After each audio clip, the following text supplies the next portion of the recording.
If you've ever wanted to own any of our collections, now is the time to make that purchase. I can't guarantee that these collections will be available next year. Check out our new program for ownership. Believe it or not, it'll save you a lot of money. Go to oldtimeradiodvd.com and you can learn all about it there. That's oldtimeradiodvd.com, and Merry Christmas and a Happy Hanukkah to all, and to all a happy and a prosperous New Year.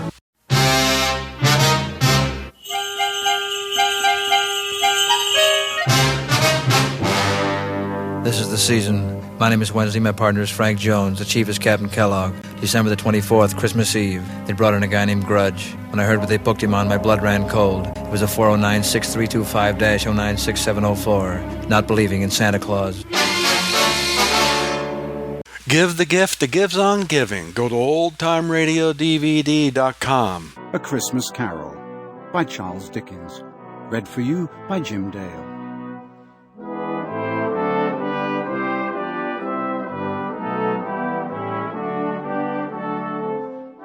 Preface. I have endeavoured in this ghostly little book to rise the ghost of an idea which shall not put my readers out of humour with themselves, with each other, with the season, or with me.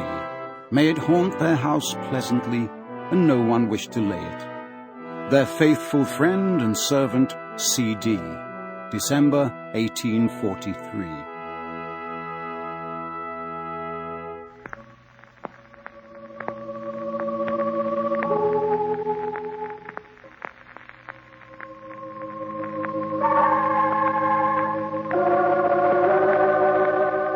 New York, the makers of Clippercraft clothes for men and 924 leading retail stores from coast to coast present the world's most famous detective, Sherlock Holmes.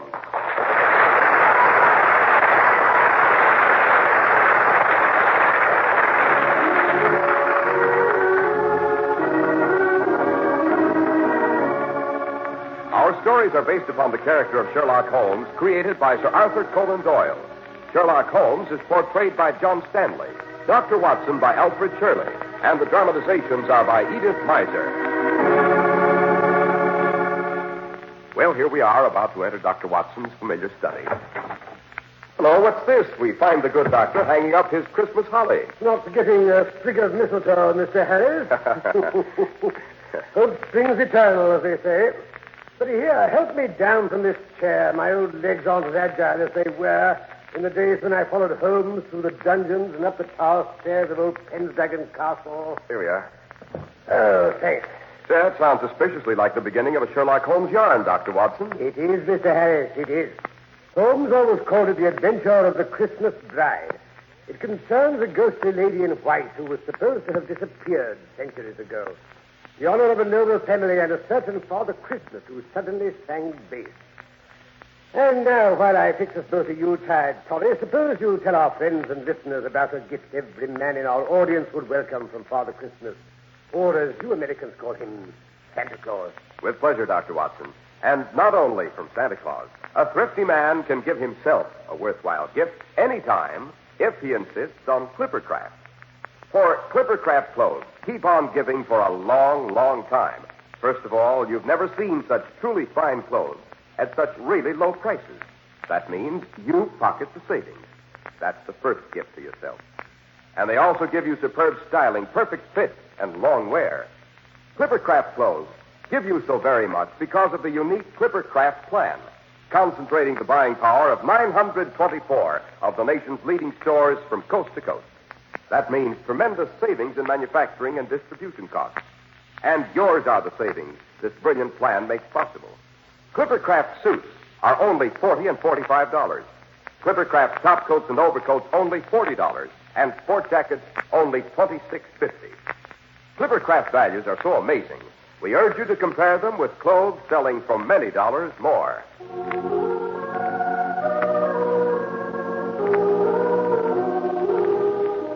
And now, how about that Christmas bride, Dr. Watson? Her name was Ginevra, and she was the heir and only child of Lord Robert Neville, 10th Earl and 54th Baron Pendragon, of Pendragon Castle.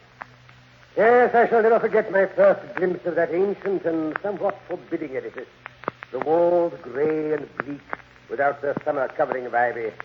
The tower square and defiant with the red or rouge dragon pennants angrily defying the winter gales. Well, as I was saying, a rather urgent message from Lord Neville on elegant embossed stationery had arrived at 221B Baker Street. Would Mr. Holmes and Dr. Watson do him the honor of a visit to Pendragon over the Christmas holidays? The visit to include the wedding of his daughter, Lady Ginevra, to the immensely wealthy but slightly middle-aged Wentworth Trimmingham, which was due to occur on the second day of the new year. Now, don't tell me the eminent Mr. Sherlock Holmes was called in to guard the wedding presents, Dr. Watson. Hardly, Mr. Harris. At any rate, the day before Christmas found us alighting from our train at a small station in the Cumberland Hills, which, as you know, are situated in the north of England. There had been a slight fall of snow. An ancient carriage with red wheels and the Neville arms on the door was drawn up to the station platform, while the anxious face of the lord of the manor himself, in top hat and earmuffs, peered through one of the steamy windows.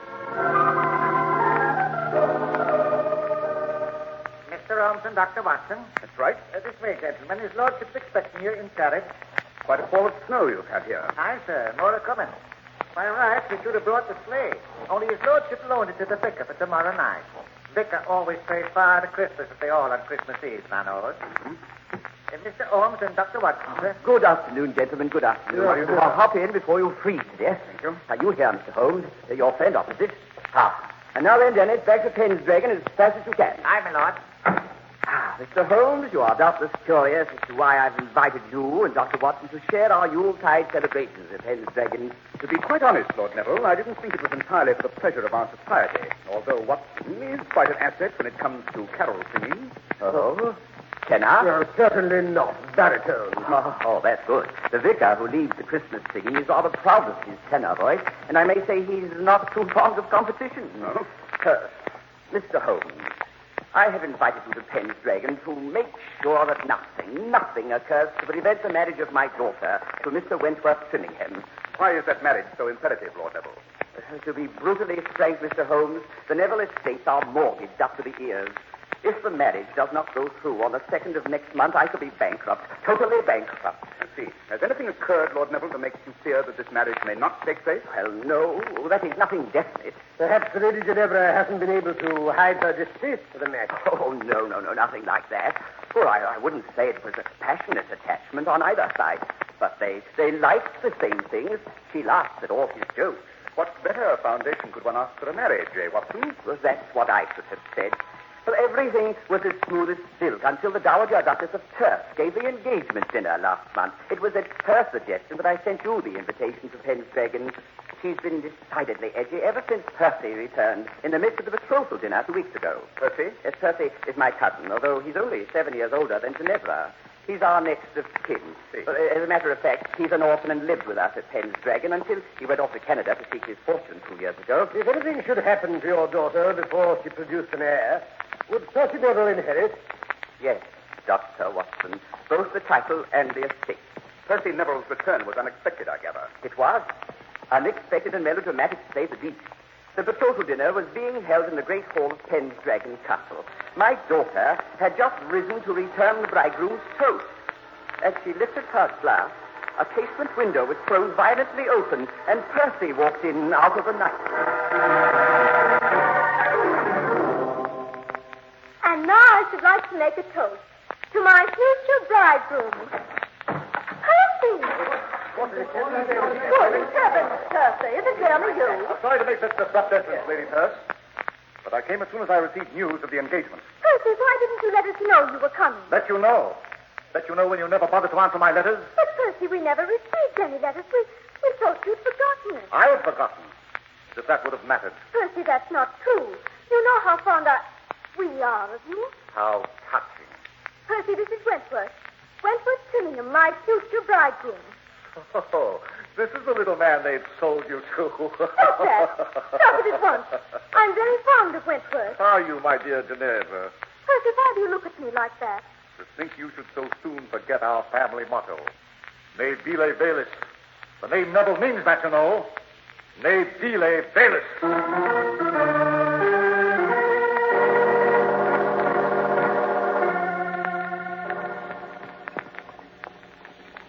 Ne zile velis. Latin, I take it, eh, Holmes? Quite. It means soup to nothing base, in case you've forgotten your Ovid, Watson. Oh, teach your grandmother to suck eggs. Tell me, Lord Neville, what happened after Percy quoted the family motto to your daughter? He stamped off to his old rooms in the tower and hasn't been out of them since. How does the Lady Ginevra react to this unfriendly behavior? Oh, she says let him stop. It's no concern of hers. Lady Perth, on the other hand, is thoroughly unnerved by Percy's return. Oh? She feels sure he'll do something outrageous the day of the wedding. Poor Wentworth is as edgy as a hen on a hot griddle. Well, of course, that may be due to his encounter with the White Lady. White Lady? Who's she? The ghost of the first Ginevra, you know, the bride who played hide-and-seek on her wedding night and was never seen alive again. Years later, her skeleton was found in her great dower chest, still dressed in her wedding gown.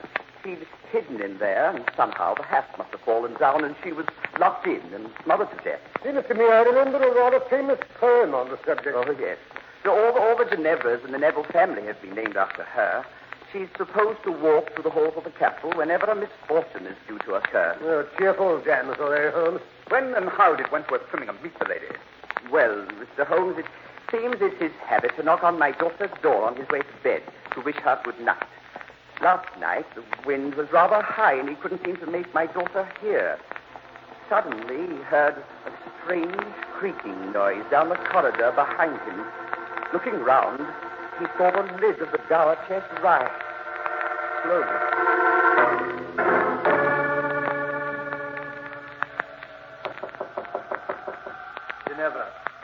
Ginevra, my dear, it's I, Wentworth. I've come to bid you good night. Ginevra, are you there? Ginevra! Who calls me? What was that? Good Lord, the lid of the chest is rising. There's something... A woman in white. She's rising out of the chest. Who are you? Ginevra, you call to me, so I have come to warn you. Go away. Go away before it is too late.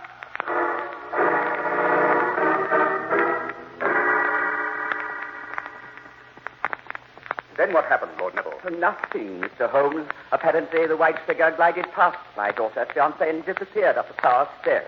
What did the lady look like? Blonde, brunette? Wentworth says her features were hidden by the bridal veil. Yes. Interesting. I suppose anyone in the house would have access to that tower chest. On the contrary, Mr. Holmes, too many people are possessed of insatiable curiosity. I keep the silly thing safely padlocked, I promise you. How many keys are there to that padlock? One, which I keep by me, here, on my key ring. A very wise precaution.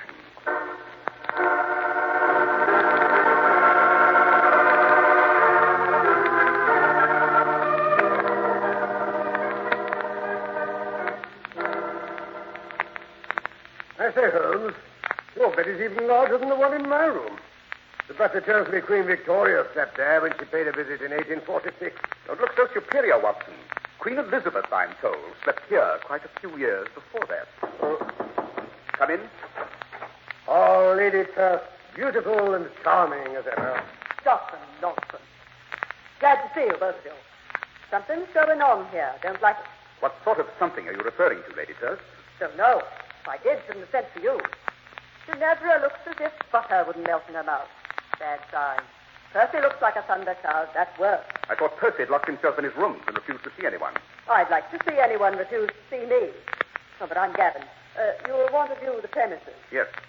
First of all, I'd like to inspect that dower chest. It might be interesting to investigate how a lady in white can emerge from a carefully padlocked coffer. Then you don't think it was a ghost. Neither do I. So, what was she up to? We shall be able to answer those questions better, Lady Perth, after we've had a look inside that box. I wonder if you could persuade Lord Neville to lend us the key.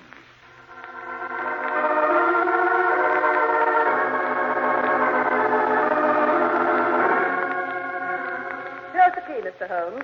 Lord Neville insists I bring it back the moment you've finished with it. Suspicious old boy, eh, Holmes? Not suspicious, Dr. Watson. Fussy. Well, Mr. Holmes, why the delay? Open the silly chest. Let's see what's inside. So fast, Lady Perth, not so fast. First, let's have a look at the lock. Heavy old bit of machinery. Yes, almost impossible to pick it without showing signs. There are no signs. Then whoever opened it used that key. Not necessarily, Watson. But there's only one key. Lord Neville told us so. And if Robert says a thing, it's gospel. Yes. Interesting carving around the lock. The wood very old. Naturally. Open it up. I'm dying of curiosity. Very well. The lock needs oiling. It hasn't been unlocked for some time. I'll remove the padlock. Here, Watson, hold it. Now, Lady Turse, if you'll help me raise the lid. Right. Good Lord, what's that? Oh, Score, Ginevra's spaniel. Goes everywhere with her. Regular shadow. Oh, yes, here she comes. Hello there. I'm Ginevra. Why, you must be Sherlock Holmes and Dr. Watson. Delighted. Don't let me stop you, Mr. Holmes. You won't.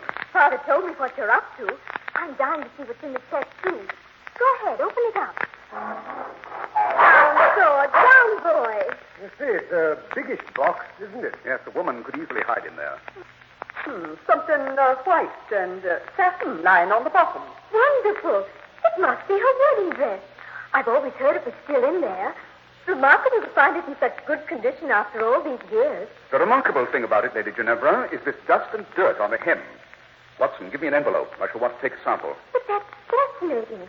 I've heard simply fabulous things about you, Mr. Holmes, and now I believe them. Every one. Do you? Yes, I think we've seen everything there is to be seen here. Watson, you may close the lid and lock it. Right. There we are. Here's the key, Lady Turse. Be sure you don't lose it. Never fear. Now what? Now I think we shall inspect the tower. I believe that's where Mr. Trimmingham said his apparition disappeared. If you go up there, Mr. Holmes, you better take Lady Turse to protect you in case you meet Percy. Are you sure you wouldn't care to come along too, Lady Ginevra? Me? Beard the ogre in his den? No, thanks. The less I see of Percy in his present frame of mind, the happier I'll be. Well, good hunting. Come on, Saul, we've things to do. Interesting, young woman. By Jove, yes. Very interesting. But not in the way you mean, Watson.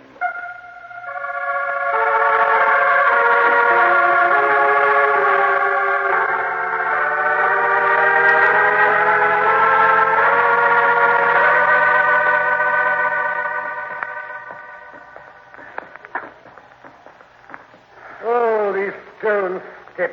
Oh, how much further up do they go? One more landing. This must be a very ancient part of the castle.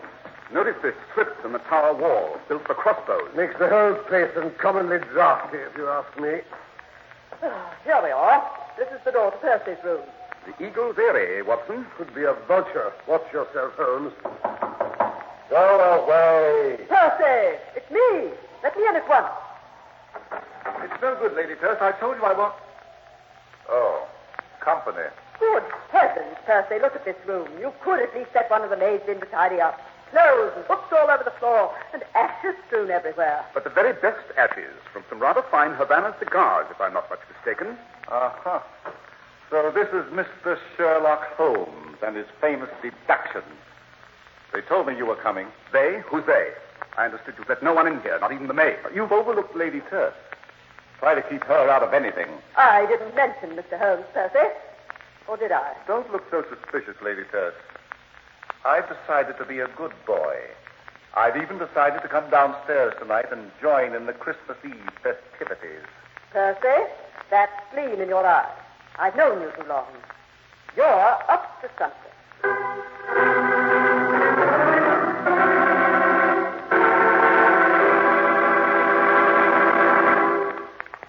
If you want to know what satisfying people really means, ask any man who wears Clippercraft clothes. He'll sing their praises, with good reason, too.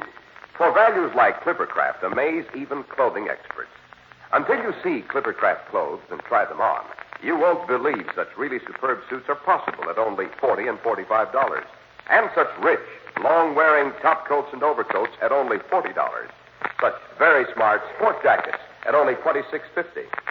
For just a fraction of what you'd expect to pay, you get correct styling, perfect fit, and long-wearing materials. An ingenious plan makes this all possible. The Clippercraft plan, which concentrates the buying power of 924 of the nation's leading stores from coast to coast. You get the savings that result from this group buying at your own local independent store, the store you can trust. Selling inexpensive clothes at inexpensive low prices at the nation's finest independent stores is the great big idea behind the Clippercraft plan. That's why men who know insist on Clippercraft clothes. So be sure to visit the Clippercraft store in your city. And remember, that's one of the 924 leading retail stores across the nation where courtesy and friendly service are always yours.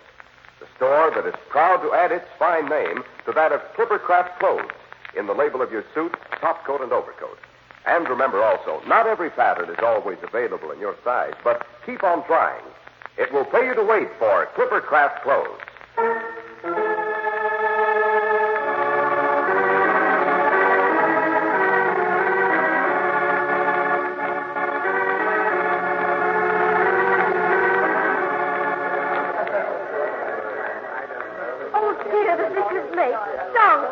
Calm yourself, Ginevra. He'll be here. Percy, the snow's so deep. What if he can't get through? Now, don't worry. The sleigh is light, and he has Vixen, the best horse in the county. Nothing can pass her, you know. Oh, dear, I hope so. The snow's so down. What ails the dog? He may prove to be a bit of a problem, don't you think? Goodness, I hope so.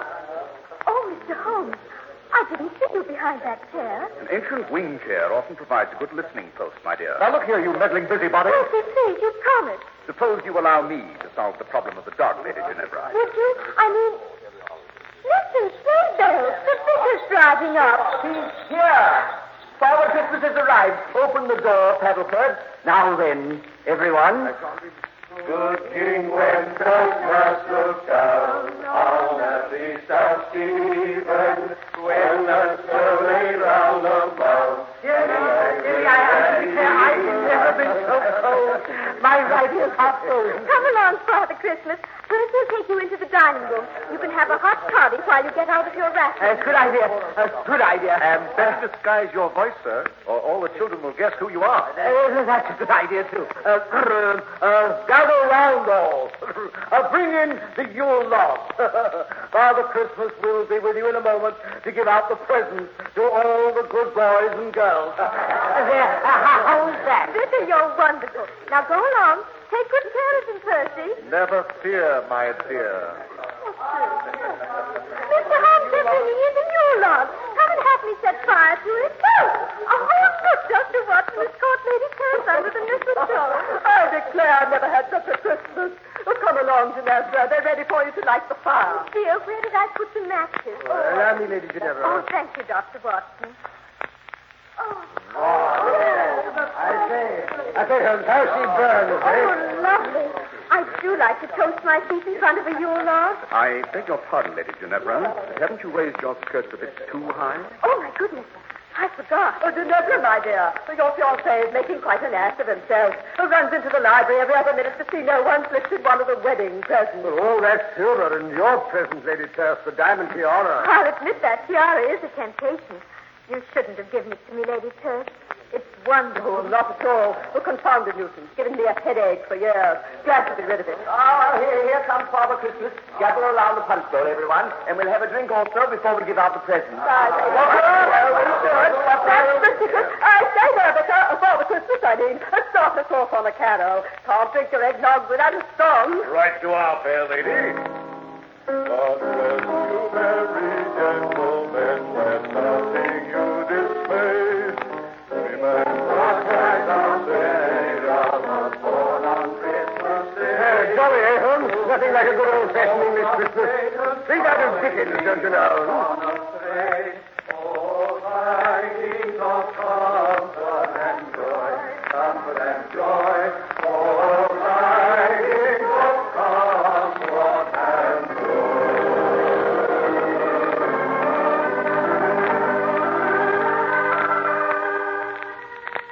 Hello there, Father Christmas. Not leaving us so soon. Well, that is a long ride home. Must get going. Don't tell the others. Wouldn't want to disturb the party. Quite. How about a hot toddy before you leave? Syrup cup, you know. Oh, haven't time. I thought you might say that, so I prepared this jug full of grog. Keep it well wrapped. It'll keep you warm. It's a long, cold drive to Gretna Green, but... What, Mr. Holmes? No time to waste. On your way, Father Christmas. Think of me when you drink the grog. We will. Wassel! Wassel, Merry Christmas. And a Happy New Year. Hello, what's this? Is Vicar off so soon? Yes, Lord Neville. He seemed in a hurry to get home. Oh, can't blame him. It's a cold night.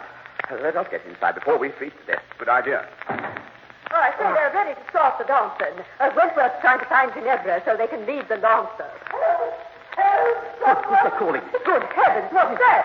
Get me out! I'm locked in. Someone's got himself locked in the dungeon.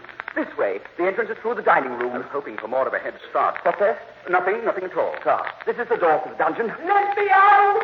Let me out, I said! Yeah, the door is bolted. Just a moment. Get me out of here! Good Lord. It's the vicar down there in his underwear and trussed up like a New Year's goose. This is an outrage! Get me out of here! But if the vicar is here, who drove off in this sleigh? Presumably an impostor who stole the vicar's clothes. I thought it might be, when I heard Father Christmas sing bass. Say, Holmes, where are you? Lady Ginevra, her fiancé can't find her anywhere. She's disappeared, vanished into thin air. Great Scott, someone get the vicar out of the dungeon. I've got to find my daughter. Oh, Mr. Holmes, come quickly. Ginevra's disappeared, and her dog is crouched in front of the dower chest, howling. Oh, hurry, gentlemen. The same scoundrel that locked the vicar in the dungeon has undoubtedly put Ginevra in the dower chest. I only hope we're not too late, Holmes? Wentworth tried to break the chest open, but the dog won't let him near. There, see? Easy, thoughtful boy. Yes, I know what they're trying to say. We'll get her out. Oh, confound it, this key. Lady Turf, what did you do with the key? But I gave it back to you. No, you didn't. Oh, yes, you did, too. I don't like to know. No key needed. The wood's so old and the staples so loose, it's quite possible to lift the lock right out, like this. That's it. I'll raise the lid. Great Scott, there's nothing in there but a roasted beef. Yes. Paul's made off with it, I'm afraid. That explains his interest in the chest. But if Ginevra isn't here, where is she? With Father Christmas, I imagine. They're heading for the Scottish border in the sleigh. You'll never catch them, I'm afraid. Oh, of course. She's eloped with Percy. So she did talk him round. Good for her. So that's why she trailed off up the tower steps in that old bridal gown. I suspected as much when I discovered some of Percy's ashes on its hem. But this is dreadful. I should be ruined. We'll have to return all the wedding presents. Fiddle-de-dee. Personally, I'll make mine a much handsomer contribution. Ginevra shall have the tiara and my emeralds as well. They're worth a king's ransom. You can always pawn them to pay off the silly debts, I've been doing it for years. Lady Turf, you are an astounding female. All women are. Oh, but we're keeping the dancers waiting. You shall lead the lancers with me, Robert. Come along. Say, Holmes, you old fraud. I believe you knew what was going on all the time. I suspected, Watson. I suspected that when I saw the Lady Ginevra raise her ball gown and display a pair of traveling boots, I was sure. But come along, Watson. We shall have to go down to the kitchen and make peace with the cook. Oh, why that? We're making off with Sunday's roast of beef. Something had to be done to keep the dog interested, or he'd have given the show away.